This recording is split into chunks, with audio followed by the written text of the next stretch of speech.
Olá! Paris is Burning, Pose, Legendary, RuPaul's Drag Race, Vogue, Canção de Madonna, algum desses títulos você com certeza já ouviu falar. Entre séries, reality shows e canções, a cultura ballroom partiu do contexto de marginalização, nos anos 70, rumo à cena mainstream do entretenimento. No Brasil, de meados de 2015 para cá, a comunidade ballroom paulistana vem crescendo exponencialmente, garantindo à população LGBTQIAPN+, um espaço acolhedor de expressão artística e liberdade, em resposta a séculos de repressão.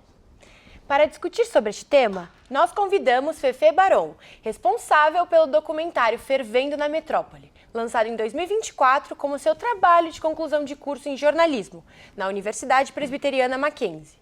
Eu sou a Flávia Fernandes. Eu sou o Alan Batista e o MAC Entrevista está começando. Olá, Fefe, é um prazer enorme ter você aqui no MAC Entrevista. Imagina, gente, eu agradeço muito o convite. Bom, antes de definir como tema do seu TCC a cultura ballroom na cidade de São Paulo, você tinha outras ideias de pauta. Como foi esse processo para escolher essa?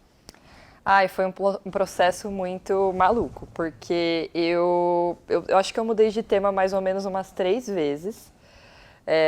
Fora os temas que eu fui tendo ideia, mas eu não comecei, né, a escrita do projeto, que é o que precede mesmo a produção do TCC em si. A princípio eu pensei em fazer sobre mulheres no cacau, porque para quem não sabe, né, as mulheres elas têm forte participação, né, na produção do cacau, principalmente aquele que é sustentável, o que a gente chama de sustentável.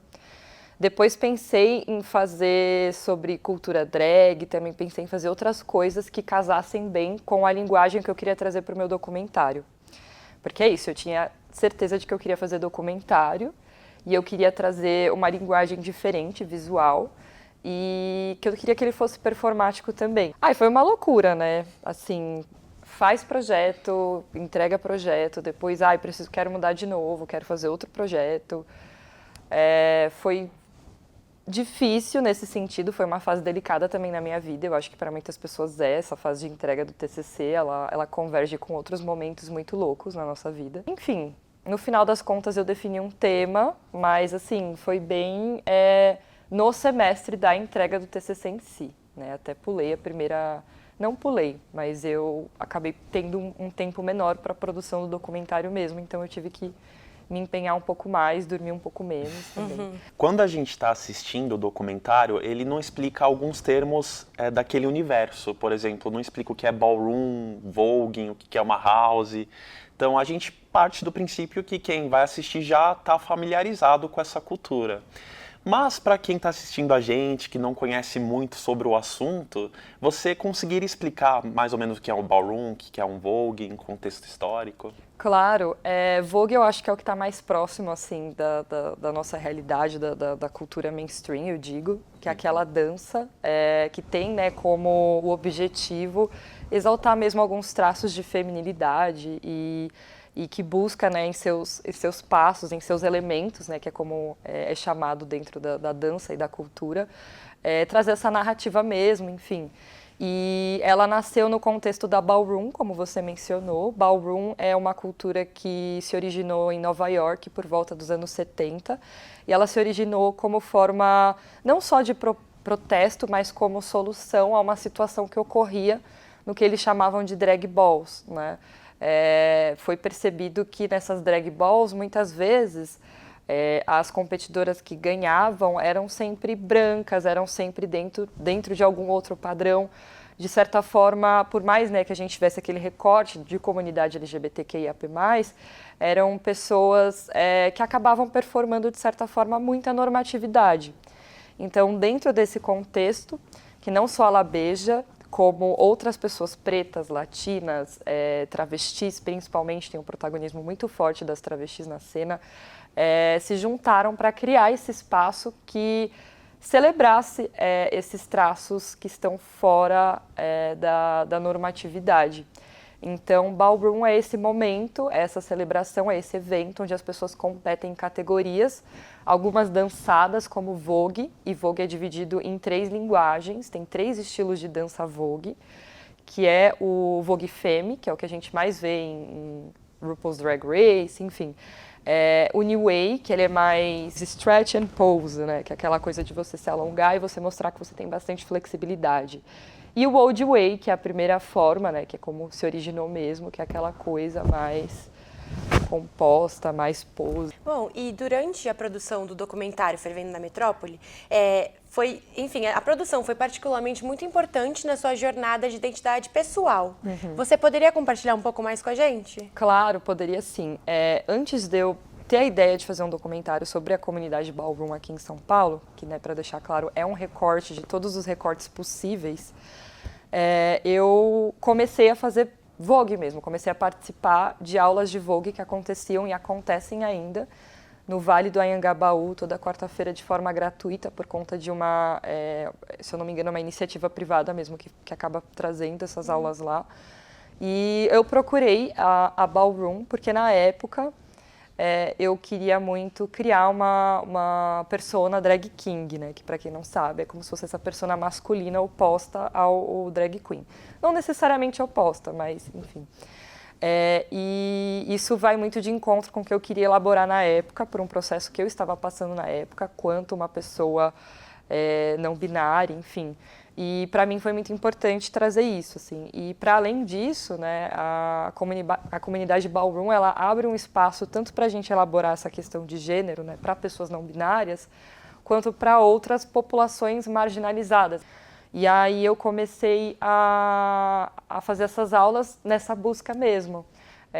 Eu sempre gostei de dançar, desde que eu era criança, assim, sempre acompanhei as divas pop, Lady Gaga, Beyoncé, enfim. E eu sempre assistia na MTV elas dançando e eu sempre me inspirei muito nessas mulheres, assim. Elas sempre não só foram um parâmetro para mim na minha desenvoltura quanto uma pessoa não binária, mas entendendo também, né, no meu caso específico, quanto uma pessoa que também existe como uma mulher na sociedade, que elas foram esse espaço de empoderar a minha feminilidade dentro de um contexto religioso na qual eu fui criada. Tudo isso que você está contando, Fefe, tem a ver com a sua experiência pessoal, né? Com o seu processo na produção do documentário. Aí, mais sobre isso, a gente sabe que nesses espaços tem muitas pessoas que são marginalizadas, excluídas, né? Muitas vezes expulsas de casa.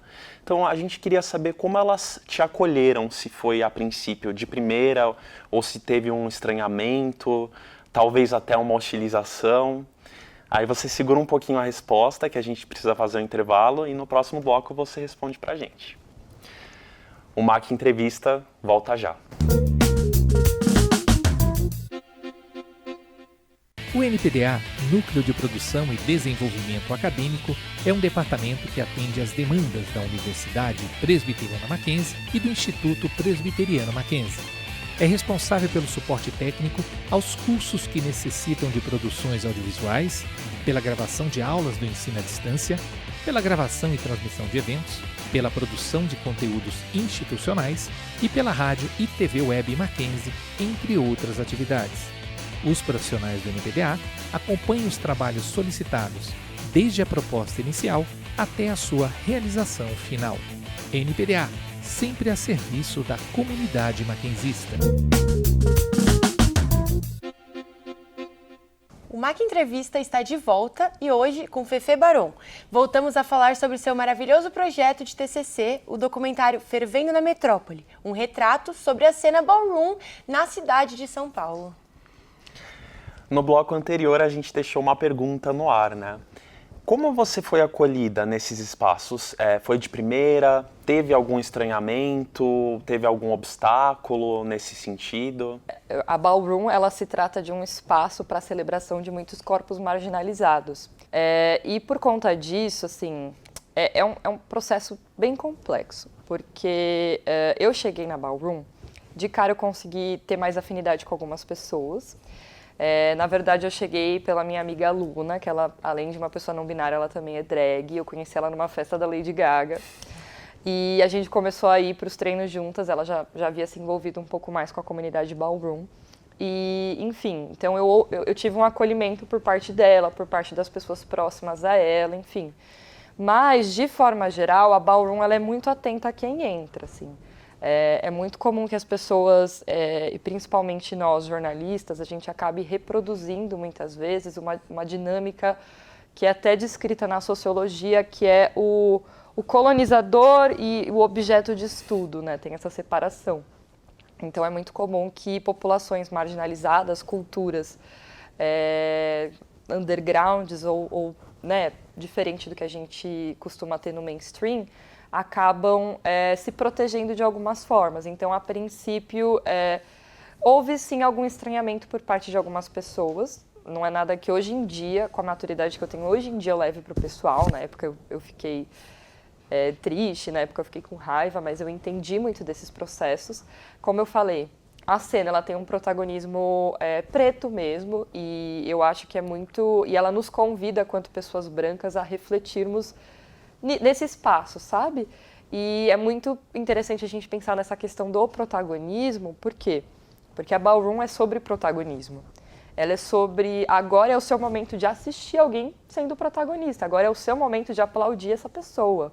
E vai ter o seu momento também. E eu me lembro até de uma coisa que o Father Juani, que ele é father da House of Maniva, aqui em São Paulo, que é a house da minha colega Luna, da minha amiga Luna, ele disse que ele relatou uma situação onde uma pessoa chegou falando que queria fazer uma entrevista, não sei o quê, nananã.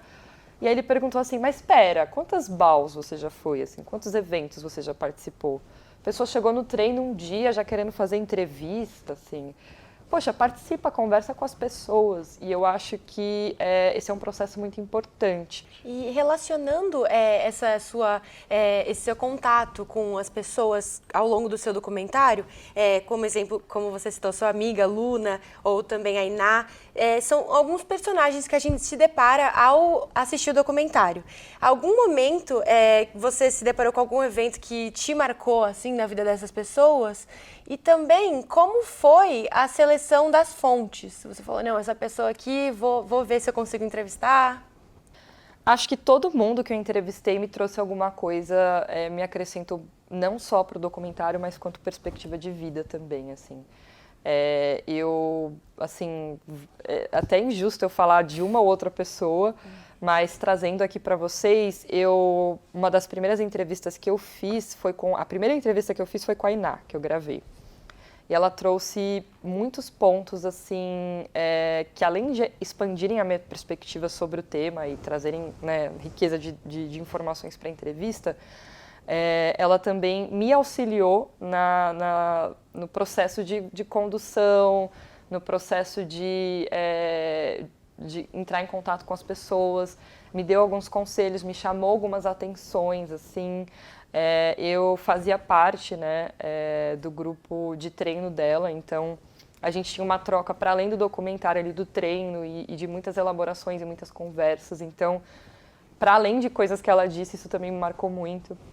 Uma coisa que me marcou e está no documentário também, que eu sempre faço questão de trazer, e eu sempre faço questão de apontar a minha admiração mesmo, foi a construção do que é não binário para a Luna, por exemplo, né, que é uma pessoa não binária. E ela traz muito isso, e isso esclareceu muito na minha cabeça conceitos que eu estava esclarecendo, sobre como para ela a não binariedade é essa potência, essa versatilidade, eu sou várias coisas, sabe? Eu posso performar várias coisas, eu me sinto confortável de muitas formas. E eu achei isso muito forte, assim, achei isso muito bonito, eu acho que isso explica... pelo menos para mim, um conceito que muitas pessoas não entendem muito bem, né, que é da não binariedade, quanto esse lugar de eu posso ser isso hoje, eu posso performar uma masculinidade, eu posso performar uma feminilidade, ou eu posso performar algo entre os dois, eu posso me celebrar de muitas formas. Eu acho que isso foi um dos pontos assim que mais me impactou. Para além disso, né, algumas outras pessoas trazendo outros pontos importantes sobre a vida delas, assim, a Vênus me contou sobre o diagnóstico, né, de HIV dela também, o que, assim, é uma coisa que me emocionou naquele momento, assim, Eu acho que, principalmente, assim, por ter esse processo de... E eu quis trazer, né, no meu documentário essa retratação fiel sobre a vida daquelas pessoas, assim, até para demonstrar que, nossa, essa pessoa é muito igual eu, assim. A Vênus contando que, eu pegava o lençol e emulava as modelos, assim. É uma coisa que muitas pessoas fazem, assim, independente do contexto social. Então, isso também é algo que, por mais que algumas coisas, né, como isso, eu já tivesse o conhecimento, eu me emocionei na captação e acabou me marcando, assim. Entre outras pessoas também, todas as pessoas do documentário me marcaram de alguma forma. Donaro, Ruane, enfim, todas essas pessoas, elas... a Kyomin também, enfim, trazendo, né, do lugar da mulher preta, lésbica. E para finalizar, eu, respondendo a sua pergunta sobre a escolha, né, das fontes, eu acabei trazendo para o meu documentário as pessoas que estavam mais próximas a mim e que, de certa forma, estavam vivendo um processo parecido.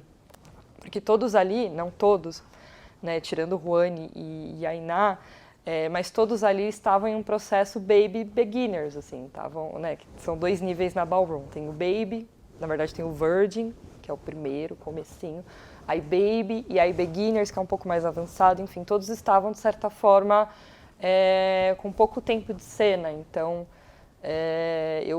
isso era muito próximo da minha perspectiva e era uma perspectiva que eu queria trazer para o documentário em si, assim, era um recorte que eu queria trazer também.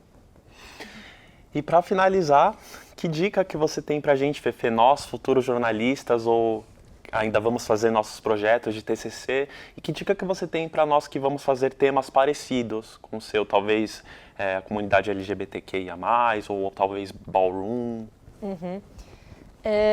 Uma dica, que difícil, ninguém me deu dica, viu, aquela, né? Eu acho que, primeiro, você tem que... Acho que independente do tema, na real, independente se for relacionado à comunidade LGBTQIAP+, ou, enfim, ou outras comunidades também ali que são próximas, eu acho que você sempre tem que trabalhar com... Acho que você tem que estabelecer um relacionamento com as suas fontes, eu acho que você tem que circular, acho que você tem que... conquistar a confiança das pessoas, isso é muito importante, evitar a perspectiva que eu trouxe anteriormente, sociológica, do colonizador retratando aquele objeto de estudo que aquela população que ele acabou de encontrar, sabe? Desse sociólogo, enfim, que está muito fora do contexto ali, do que está acontecendo. E fazer com amor, assim, eu acho que nem todo trabalho jornalístico a gente vai fazer com amor, por amor, né? No caso, acho que a gente acaba tendo amor pela profissão, pelos processos, nem sempre pelo tema, mas pelo menos buscar se agarrar em alguma coisa que você tenha carinho. No princípio, eu me agarrei muito ao tipo de produto que eu queria trazer uma linguagem assim assado, que eu queria trazer um documentário performático, que eu queria que fosse um documentário.